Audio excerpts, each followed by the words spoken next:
Hello everybody, this is Brian O'Haron, Getting Things Done, and this is the time of year when we'll be going for our budget pretty quick. On Saturday you'll be going in to vote on the budget, so I thought I'd do a special program tonight. It's special in a lot of ways. We have it for the Highland Lake Watershed Association. You probably saw my signs around town, and we are finally coming to grip with the 65% of our budget. That's the educational budget. Now, I want to tell you that when I came back to my second home here, it's now our first home, but in around the turn of the century with my wife, I didn't know anything about the town because I had never really lived here before. I had the cottage since '73, but I was on the road most of the time. So I didn't know anything, so I wanted to learn about the town because everybody kept asking me to give them money all the time, and I said, well, why are you asking for money all the time? And they said, well, because we don't have enough money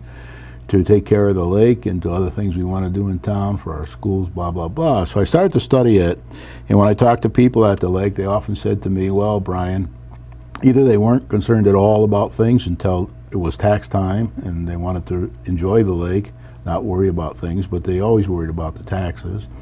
And the other thing about the lake was they said, well, we can't get any money from the town. So I started to study the town financially because I have a financial background and mathematics background. And I found out that, well, the town didn't have any money to give them. So it was a kind of a hiding to nothing. And there were two avenues there. One was to get more revenue into town, preferably profitable recurring tax revenue that didn't have too much of an expense burden for the town. And secondly, of course, to run efficiently, run the town and the school system efficiently.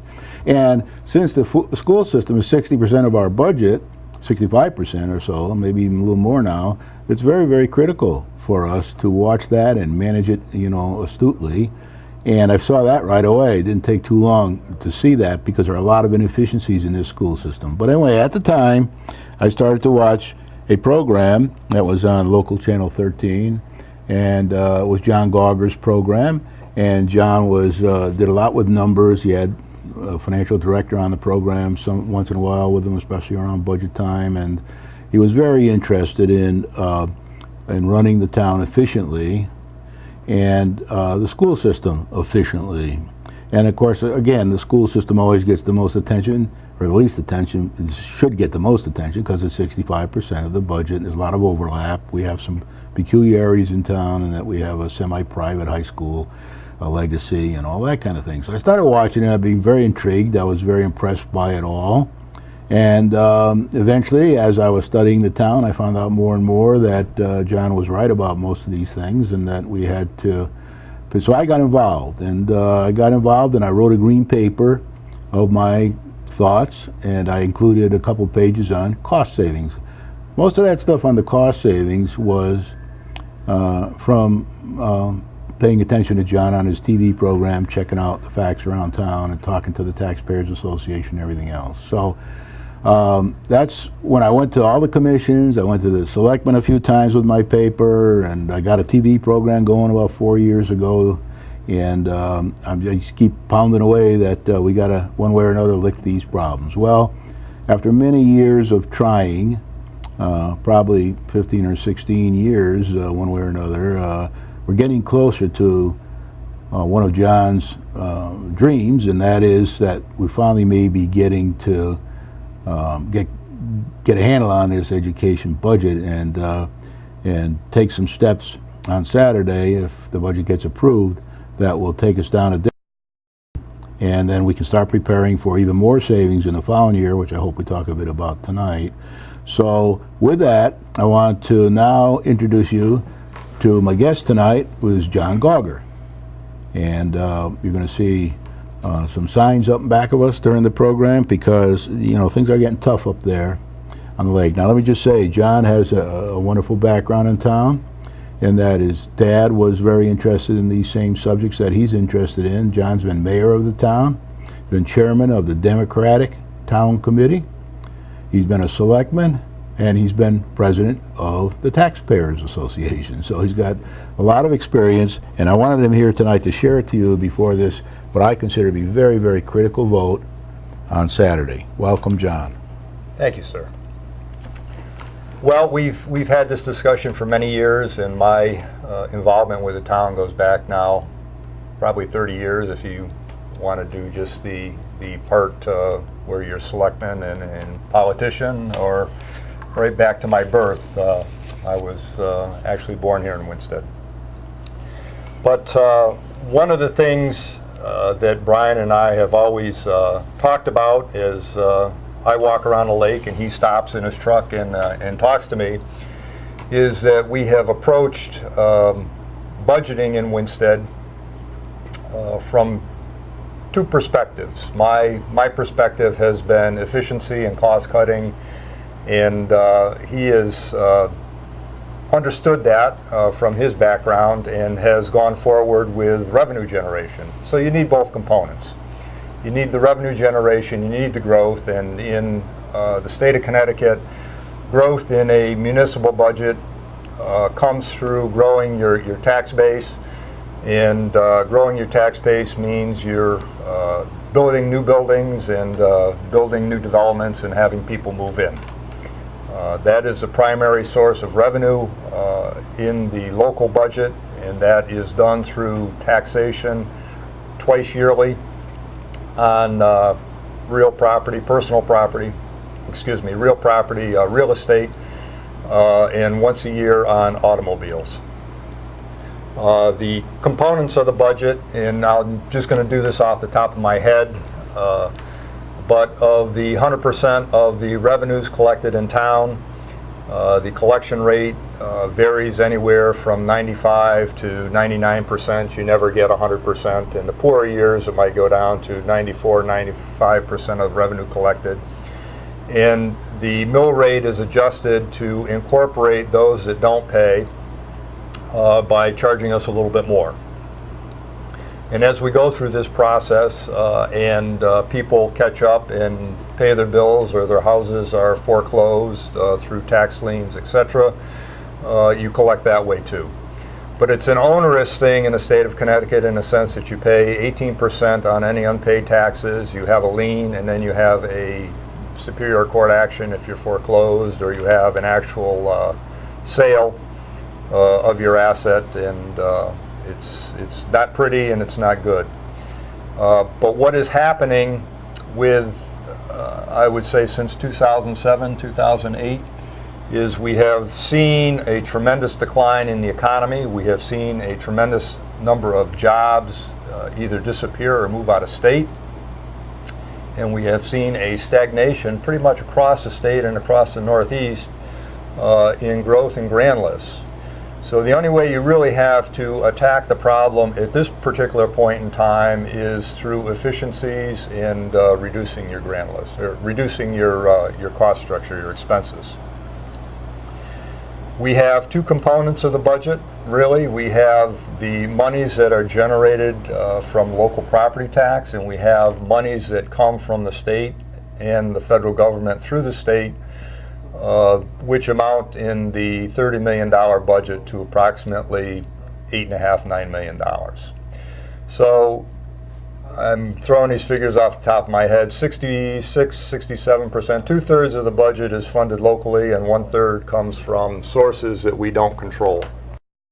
The source that we don't control today is the state, and the state is in a dire condition. If you've been reading about it, Governor Malloy and the legislature have passed a budget, but it has a $2 billion hole in it. And this $2 billion hole is being proposed to be made up of givebacks from unions. That's all well and good, but going forward at our town meeting, the monies that were set aside as municipal aid were put into the budget, and we are going from there forward to the vote on the 28th of May. Which is Saturday. Which is Saturday, okay, which is Saturday. Yeah. Our budget is fixed based on what we have agreed to in the town meeting, and that budget carries a price tag of approximately $30 million. A little bit more, a little bit less.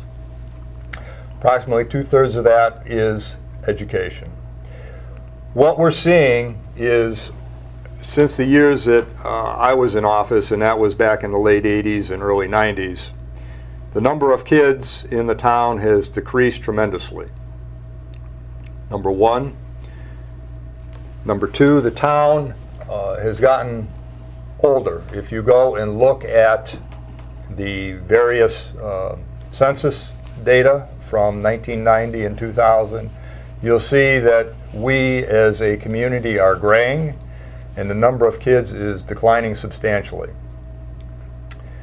What we're faced with now is a situation where we have 3 schools under town control, Batchelor, Hinsdale, and Pearson, with a tremendous capacity, and we also have Gilbert, which has a tremendous capacity. When I went to Gilbert in the 60s, we had over 700 kids in the building, and that was before it had 2 additions put on it and a refurbishment, which was done approximately 5 years ago. You also had a very good standing as well. It had a very good standing. It wasn't that we were wealthy. It was that the kids that were there were good, solid kids and applied themselves. But there was a critical mass, and for me, a critical mass in a high school is 550, 600 kids. We're now in the year 2011, and that figure has dropped off considerably. And the number I'm going to use is a number that's been published quite a bit. There were 325 approximately kids in Gilbert this year. You have a 7th and 8th grade that has approximately 100, 105 kids each. And they're looking to consolidate that into Gilbert, move those grades into Gilbert to reduce the overall cost per pupil. Going forward, I think you'll see the situation decline even more. The numbers that I've seen to date of this graduating class coming out of Pearson of about 100 kids, about 30 of them are going elsewhere, whether it be to Tech, to VOAG, moving out of the district. So you're going to see Gilbert with a freshman class of between 65 and 75 kids. Very small to operate a high school on. But the overall numbers, including the 7th and 8th grade, are going to boost those numbers over 500. Yeah, about 550 or so. 550. And I think you're going to be left with approximately 600 kids, 650 kids to fill the other 3 schools. This is where the rub comes. You have way too few kids to continue doing what we have been doing for the last 5 years, which is trying to keep 3 public schools open. It just won't work anymore, number one. Number two, going forward, if you try to look out into the future, there are no big numbers coming down the pipe that says you're going to be able to do that. And this is where the rub comes, is we need to gain some efficiencies. My big objection to the way this whole deal is run for the last several years is back in the early 2000s. The finances were at that point in time done central to the town of Winchester financial director. They have since moved off onto their own system. They have their own computer system. They have their own budget director. They have their own software that they buy outside. Yet another expense. But the overall responsibility for all the finances resides with the Director of Finance in the town of Winchester and the audit committee and the auditors for the town. So I have always strongly recommended that the finances of all the entities within a town be combined, put on one system, one common system, so you don't have to convert back and forth. That you have one payment system. Once again, they call it a utility that is a back office transaction where you're keeping the numbers. It really doesn't affect education per se, but what it does do is it gets rid of the duplication of systems and duplication of people that chew up budgets that could very well be used to have more teachers. Been harping on this for a long time. The town went to a referendum at the November election of 2010, passed by a wide margin, and yet the Board of Education didn't implement it. The Board of Education set off after that election on looking at consolidating schools and shifting personnel and pupils to the Gilbert School. And I think originally, and you can correct me if I'm wrong, but I think they even had the mandate at that point in time to look outside the district. And at some point in time, after they started doing that, there was a consensus opinion to stay within the district and look at shifting grades to Gilbert. But they made that decision, I believe, and I'm not privy to the fact, but I believe that the kids are going to Gilbert next year, and some change has to be made. The change that we're looking at is closing a school. I thought the school would be closed by now to save and be more efficient there, to save the expense, to save the heat, the maintenance, and the upkeep of the school, but that hasn't been done. We went to the budget meeting with 3 schools plus Gilbert on the books and an $18.6 million budget. You have roughly 1,226 kids in the system, $18.6 million, a substantial amount of money to educate really not a large number of kids, number one, and number two, we compare with other schools in the area. I mean, yeah, but I mean, we're going to have to get even better. I mean, other schools in the area. No, what I mean is other schools like Region 7 and others are going to do similar to what we're doing. They're going to have as many kids on this sort of size budget that we're proposing here. Yeah. So they're going in the right direction as far as that's concerned, and we're going in the right direction in my view, because we still have to next year. In my opinion, I agree with John on everything he's saying here, but we have to start addressing all this duplication and get one computer system, get perhaps one superintendent of schools, if the law allows, one finance director back again with the same system for all, maybe even one purchasing department. Do you know any reason why we couldn't do any of that? No. No, I mean, it's been done before. It's the buy-in of the individuals and utilizing the technologies that you have better. Yeah. I mean, if you go and you look at how we address special ed, I mean, a lot of our special ed is shipped out of district, high price for transportation, high price for placing certain individuals in certain institutions. And I'll give you how Massachusetts is handling it. There are several towns in western Massachusetts, Greenfield is one of them, adopted a software approach where the education is brought right into the student's home, and it's the parent's responsibility to see that the lessons are taken every day. So the onus is being pushed back on the parents, minimizing the transportation and out of district placement costs. But when you look at our school budget here, I mean, there's a big transportation number, there's a big special ed number. Oh yeah, big stuff. Yeah. And you're going to have to start to get your hands around that with new methods and new ways of addressing the needs of those kids and going forward with change that is positive for them and positive for the community. Cannot do it this way any longer. No, let me just make a couple points here, and I don't want to interrupt you too much because you're the guest and the star on this program tonight. But I want to say that on its own, the Board of Education, and I go to a lot of their meetings, they have a tendency not to want to worry about money. They want to worry more about the what they consider to be the education of the children, and to a certain extent, wash their hands of any real responsibility for managing efficiently, and especially in managing together with the town and with Gilbert all together, three entities efficiently together.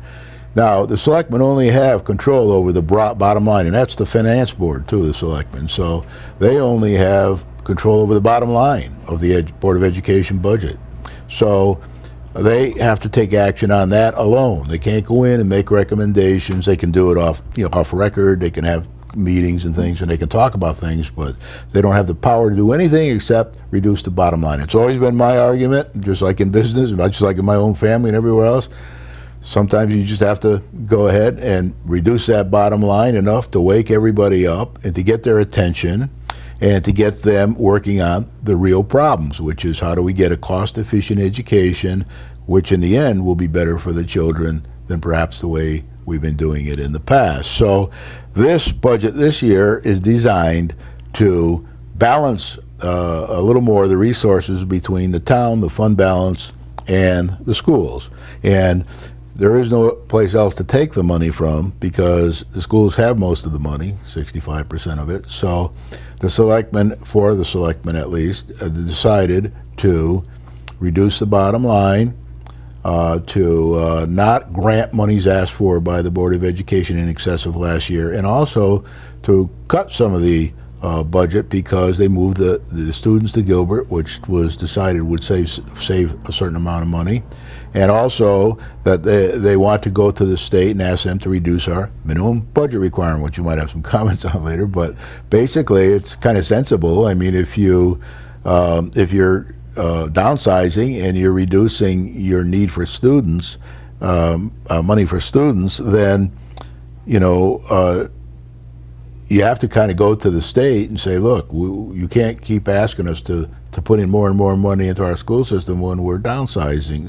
So we would like to discuss with you reducing our minimum budget requirement because we're losing students rapidly. It's like 200 or 300 students in the last 8 years or so, less than then. And also, we have to have money for other things in our town. We can't just keep spending here. So they have decided to try, at least four of the selectmen have decided to try to go to the state and manage back this minimum budget requirement. And they may not succeed. It's all politics. It's a lot of things there. But this Saturday's vote will get the attention of everybody. And then I think personally that will give them the impetus to start working together to carry on and get the rest of the cost savings and start dealing with the bus issue, start dealing with the transporting the kids out of the district for special needs and things like that, and start dealing with having, once again, one computer system.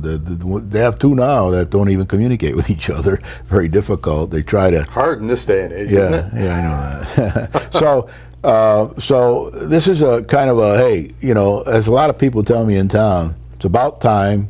You got to stop somewhere. You got to start addressing these problems, and it kind of gives you the leverage that you need, the leverage that you need to get in and do a lot of these things that John has been, suggesting over the years, and other people. A lot of people have been suggesting the same sort of things, but they have a tendency to turn a blind eye to all these and to all these things. But the rubber's hitting the road here now. It's a big decision. And it's very important for you out there to pay attention and to get down there and vote on Saturday and vote the right way so that we can move farther next year into making this even more efficient until we finally, in a few more years, get to the point where we're balanced on that. Do you have anything to say about that? I'm a yes vote. I'm a yes vote on Saturday. But the discussion, that I've seen to date on minimum budget requirement, on MER before that, minimum education requirement, on this, that, is something my wife and I have never really focused on. I mean, we have always looked at our kids. We have always looked at what their skill set is, what we would like, some skills to develop, the opportunity that we could put in front of them. And I mean, we've always approached it in a very different way than a metric or numeric way. And the debate and the argument in this town is number of schools and number of kids, and I mean, we've never approached it. And our kids went to the Discovery Center when they were young. They went to St. Anthony School. Our older one graduated from St. Anthony's. Our younger one needed a little bit more, and she went to St. Tim's for 7th and 8th grade, or excuse me, for 8th grade, I believe. And they went to a Catholic high school in West Hartford. Mara did graduate from there, went on to UConn, and my younger daughter, which was pretty advanced by her sophomore year, didn't like it whatsoever. Quit and went to college, and now she's living in Spain. So I think, you know, just with our two children, that they're very different. They have different needs and different aspirations and Attentive parents. well, I mean, we play a role. We play a role. We try to give them, you know, a shot at going after the opportunity that they want. But we have never, and there is a finite amount of money that we put on it, but we have never talked to them about it in terms that the town talks about its education. And I just I find it hard to believe that this much energy and this much effort is being placed on what is the right number, and if you hit that right number, that there'll be success. There's no success until everybody's in the trenches, slogging it out, pulling, and that you're pulling your kids along with you. Well, I agree with that, of course. I just there is no magic number. There is no magic anything in the whole process. And as a parent, you're learning as you go along. I was fortunate in the sense that I was a little bit older when I had kids, and I had a little more experience under my belt. But I'm, you know, our kids went to schools where the dollar amounts spent were minimal. I mean, they just didn't even approach these numbers being spent in the public school system in Winchester. And to listen to people say that this is not enough, or that's not enough, or you're hurting the kid here, here, or here, you're going to have to start making choices. And those choices are going to be very evident, and we're going to spend a little bit of the show on what's coming up for next year, which is the reval. But you know, your neighborhoods are very important, and how you treat your neighborhoods and how you tax your neighborhoods and how you keep people in those houses is very important. My neighborhood, and I consider my neighborhood from North Main Street pretty much over to Halliburtt Avenue, all the way over to Elm Street, Crescent Street, and up, has seen significant declines in foreclosure, declines in property values versus appraised value from 2007, and foreclosures. And I mean, you're looking at a revaluation, a physical revaluation that's coming along in 2012, where the balance of the grand list, the split between the lake and Winchester in the local downtown area is now about a 60-40 split. 60% of the dollar amount is, I'll call downtown, and is at the lake in Winchester. You're going to see that flip next year, where 60% of the valuation of the value is going to be in Winchester and in the lake, and 40% is going to be downtown. And you're going to see tremendous rises in your property taxes if you keep running at this dollar amount, $30 million, of which 2/3 comes from the local property tax. You're going to see that shift in put a tremendous burden on people that own property at the lake or in Winchester. And if you're ready for that, you're ready for it, but it'll be an awful hit in a very bad economy, and there'll be a lot of pushback. Yeah, I don't think a lot of people are ready for it. as you can see from the signs we have up tonight, there's a lot. I went around the lake. There must be 50, 60 houses for sale. Sure. With signs on them. And then there's a lot for sale that don't have signs on them. People are embarrassed to put the sign up, I think, in some cases, because they know, the market isn't very good right now, and they're trying to wait it out. But what I just want to talk a bit about my own family as well, which I have mentioned on this program before. And Joyce and I were married at a young age, and when I was a senior in college. And we decided when we had children a few years later that we would be responsible for these children. And that it's always our responsibility to get these children the best of opportunity within our means, and we didn't have much in those days. But a lot, my main intention was to get them to have as much of many as their mother's qualities as possible, and she has some wonderful qualities, and perhaps some of mine too, but and their grandfathers and grandmothers and this kind of thing. So we said, well, we're responsible for their education and their upbringing, and not the church, not the schools. They're helpers. They can help us, and we want them to get a good education. We want them to be well-balanced people. But really, the buck stops here with us.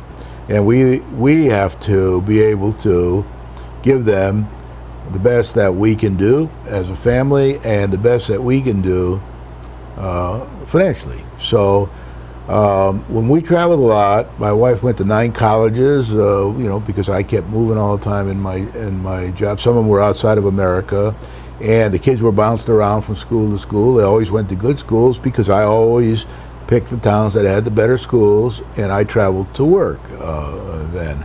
But needless to say, also when they got to college age, you can only do what you can afford and what they can earn themselves and what they can win in scholarships and things like that. So the point I want to make here is similar to what John was saying in a way. We, the town leaders, not that I'm a leader, but the town leaders have to behave like responsible parents and responsible adults, and they have to address these issues, and they have to balance the spending that we can afford, and that's getting less and less from year to year. Our revenue is going down. It's been flat for the last 3 or 4 years, and a lot of people are without jobs. You've got all these things, petroleum going up, house heating oil going up. All the commodities are going up, and that's hurting people, and they have to balance their own life within their own home and their family, and we as a town have to do the same thing. We don't have much control over the state or the federal government, but we sure have a lot of control over our own. So what I'm hoping here is that this good step that was put forward by the 4 selectmen this year is the beginning of more loving, tender care by the whole town towards this whole issue. And we just can't keep neglecting the fund balance. We can't keep neglecting some of the needs of the roads and things like this.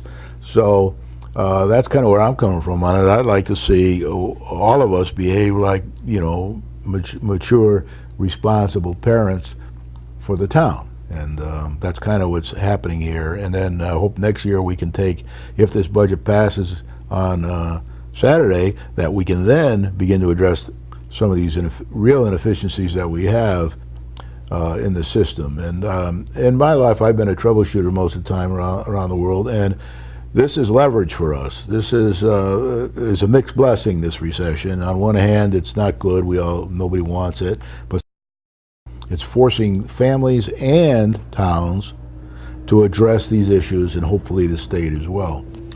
Yeah, very much so. And you shouldn't look at it as a negative. It's a positive for me. And I mean, we even get more efficient in our household and in what we do and how we do it. And there's nothing wrong with that. The thing you don't want to do is you don't want to have the town go off a cliff. No. And has to be bad for the children. Yeah, I mean, there is no one component in the town that should take precedent over any other one component. You have to have a group of people that are going to sit there and balance it and dole it out based on what you need and what you have. And it's not an easy job. I sat there for a number of years trying to do it. But this is an even tougher recession than any of the ones that I sat through. So it's a start. The $18.6 million I think is a fair budget for education. I think the Board of Education and the education side of the household has to stand up, and they have to start to embrace change and looking at ways that we can make the system more efficient. The town is looking. The town went to the polls, as I said, last November to make an incremental start on a common financial platform and common financial management. That has never taken place. And if you want to build credibility with the voter, I mean, the voter is stated by a wide margin that they want you to take these actions. Yeah. They don't want to be paying for redundancy. They don't want to be paying for multiple systems, this, that, and the other thing. And then to have not very good test scores on top of that either. I think. Well, we want to combine one with the other, but that's I think a whole nother hour of discussion. I agree with that. I agree with that. But I mean, you do have to take that into consideration to a certain extent, I think. But once again, it gets back to some of my original statements on opportunity and what you're trying to do for the kids and how much flexibility you have with that. I mean, you see people do it many different ways. I mean, there's a new recruit for the women's basketball team for UConn from Texas, and she's homeschooled. I mean, she's been homeschooled since day one, Mariah Jefferson, and you look at what she's accomplished and how skilled she is as a basketball player, and you wonder where she picks up those skills, but she picked them up elsewhere. Yeah. So it doesn't mean that you can't do it. It doesn't mean that the opportunity is not there. And she's making a transition from being Texas-centric. I don't know how much she's been outside of Texas other than playing on her AAU teams and stuff like that. But her friendships and the reason why she chose UConn are the other people going to UConn she has played with in the past. So those opportunities created themselves along the way without even a high school or a junior high school in place for her, and she'll be at the pinnacle of collegiate basketball for women right over here in Storrs. And who would have ever thought that? I mean, when you go over to Storrs, and it still is. I mean, it's an agricultural college. You go over, there's the first thing you run into are the cows and the dairy bar, and it's a good dairy bar. I always stop. Yeah. Well, I went to Kansas. I mean, that's kind of I was sitting down in the Connect Cup races about a month ago. Connect Cup is a rowing race down in the Cherry Hill Camden area outside of Philadelphia, and we go down and we watch our older daughter row for UConn. But I'm sitting in the stands, and if you ever get a chance to go to the Connect Cup, it's a beautiful place to go and watch rowing. Very nice course, very straight. Get right down there, you can see all the action. But in the stands, I'm sitting next to all these girls, all these rowers from Kansas. And my first question was, what do you row on? Yeah. Well, they got a river called the Kaw. That's actually Kansas University is called Harvard on the Kaw because the Kaw is the river. It's the Kansas River. Yeah. So they row on that, and then they were very interested in UConn because Lou Perkins, who used to be the athletic director at UConn, came to Kansas and has been the athletic director at Kansas. So they wanted to know his background, and we got talking. And these girls, and I don't mean to say when I use the word big, were fat or out of shape. I mean they were Swedes and Norwegians and just tall. Strong. They're all 6'1", 6'2", and very muscular. And they did well in the race. I mean, I was surprised. It's the first time I've ever seen a Midwestern state row, and really the center of rowing on the East Coast is the Philadelphia area, with the Dadvale Regatta is today and tomorrow, and all the private clubs that they have on the Schuylkill River rowing. So I was just amazed that they would get this type of opportunity, and the opportunity presented itself in one of two ways. Number one, Lou Perkins came from Connecticut and went there. And number two, the Title IX needs of funding a big football program and a basketball program for men it has really pushed the women in a Division I sport into an NCAA type of deal. So opportunity always presents itself, and if you're ever sitting somewhere where you don't expect to see some, I mean, I just never knew that they did anything like that in Kansas. Oh yeah, they do a lot there. So Naismith was the invented basketball. He was a coach there for a while. Yeah. All that. But let me say that I'm a firm believer too that when I go to my reunions, and I go to a lot of different reunions, and not only school reunions but business reunions, and we did this thing 25 years ago type thing. Most people have done pretty well one way or the other. Water kind of seeks its own level. Everybody one way or another has been pretty successful, family, home, a good education for their kids and all that kind of thing. So I'm a firm believer that the kids will tough it out and make it one way or another with the help of the family and anybody else, the different support organizations around town, and with the teachers too, and all the coaches and all that kind of thing. It all adds up. So I don't see the doom and gloom that most people see, because I've seen so many people do so well over the years. And I think that the better we can create the environment for them, the better off we'll all be. That's my view. I think you want to step back a little bit, and I think you want to put everything in perspective. I mean, is tough as it is right now in the United States of America, it's still the best place on earth. No doubt about it. Sure. To start out and to make a go of it. Number one. Number two, we have people that we're turning away every day and deporting every day that just want that chance. Sure. Our grandfathers wanted it. Yeah. Got it. Yeah. For our good. And so. There is a big transition now from Eastern Europeans into big Hispanic and Asian migrations, sure, and Russian migrations. And that's always been the deal with America. Yeah. I mean, I read things in a paper where I believe it's the Wyndham school system the state has taken over, but that is a school system that is growing.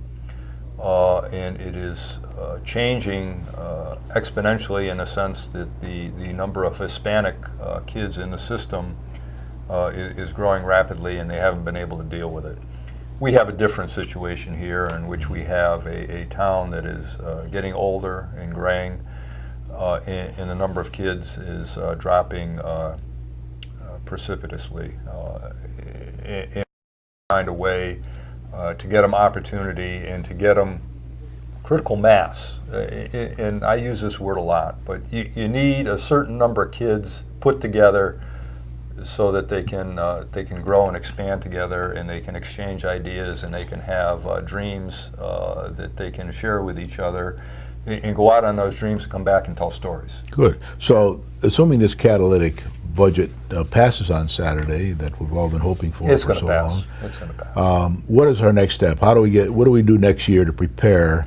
I've always argued that that Gilbert and the Board of Education didn't start negotiations early enough for their next contract and all that kind of thing. It didn't work close enough together. They have made some strides to work a little closer together now, but I think they're going to have to work even more close together when the budget passes on Saturday. What are your views about how we can prepare better for the next budget? Well, I think it's several things. Number one, you're going to have to start looking outside district for partners, and that goes for Gilbert too. I mean, Gilbert is looking outside, and they're looking at bringing Korean or Chinese. Yeah, Chinese. I'm very much in favor of that. Yeah, the whole thing.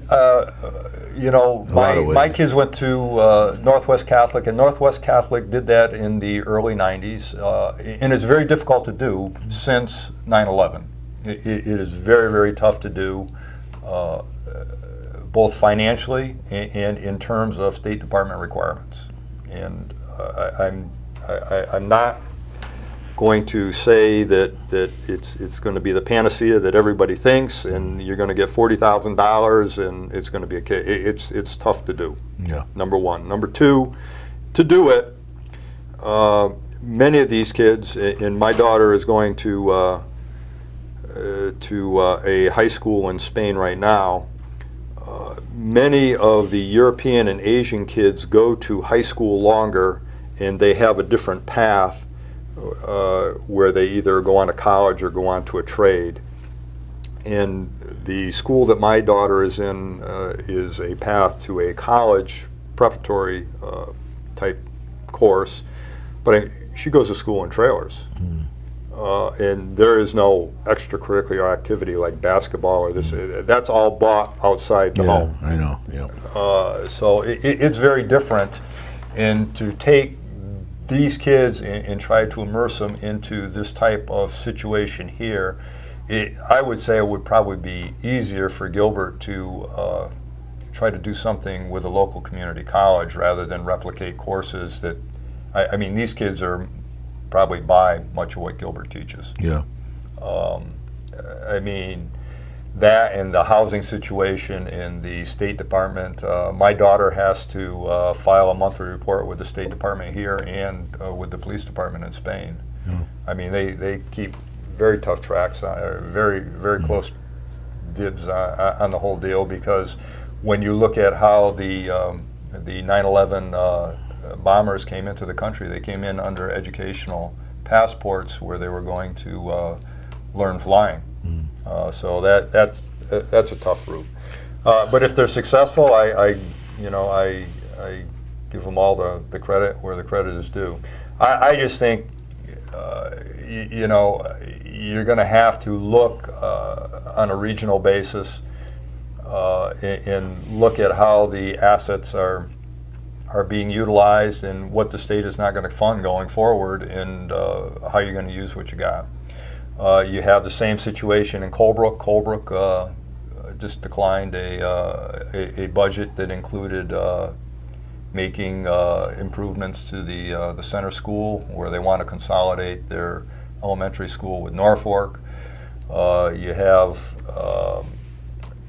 situations in Torrington where you have a brand new middle school, you have an older high school, but I mean, they're only 5/8 filled. And the enrollment is declining. So the whole education system in the state of Connecticut is a process of the state. I mean, you're running under state statutes and state law, not local law, not local ordinances or anything. And cutbacks are going to be municipal aid cutbacks in the next state budget, if not in this one. And you're going to see consolidation within the state as they bring these multiple union factions in these multiple towns together, sit them down and restructure their contracts, number one. Number two, they're going to start taking a good hard look at utilizing all the capacity that's sitting out there, town by town, and changing it. I mean, there's just too few kids and too much capacity all over the place, whether it be in Canton, whether it be in Torrington, and that's got to change. And the third thing is this stuff of having a building, a multi-million-dollar building sitting there 2 months out of the year empty or only used for roughly 182 days a year is going to change too. I mean, you just can't have those assets sitting around like that collecting dust. So what do you think will happen there? You're going to go to all year programs, or you're going to start getting fewer buildings, and they're going to start taking kids and putting them, if not through three quarters, and then start another segment at another point in time and going through a summer month. I mean, they do quite a bit of that in Florida and other states. Their buildings are air conditioned, their buildings are heated, they go year round. And you're going to start seeing stuff like that. Yeah, you have to. I mean, you can't let these assets that require this much maintenance and heat and light and everything just sit there. So you're suggesting that we vote yes on Saturday? I think you got to take the first step. Yeah. I think you got to get your hands around what you have right in front of you today, and minimum budget requirement, this, that, or the other thing. It's a fair budget. I think you have to stop taking the town side of the budget and minimizing it and letting the roads deteriorate, the various departments in the town deteriorate, to subsidize an education budget that doesn't have to be that big anymore because we don't have that many kids. And you don't need that many schools anymore because we don't have that many kids. The thing, and that's a short-term thing. I mean, you got to get your hands around that. You got to go out on Saturday and vote yes. The second part of it is, as you said, what do you do after that? Is Gilbert the answer? And I think Gilbert and the town are going to have to pair with other parties going forward. I just think you need 550 to 600 kids at a high school level, so you can get the critical mass that you need for the amount of things that you want to offer those kids. And my kids went to high schools and schools like that. Yeah. And you're just not going to get those numbers, even if you took the whole school system in Winsted and put it in Gilbert. You're not going to get those numbers. Is there any possibility, and this isn't a leading question, it's just I'm curious about it, any possibility of us attracting other high school students from the area to our high school? My thing is this, is that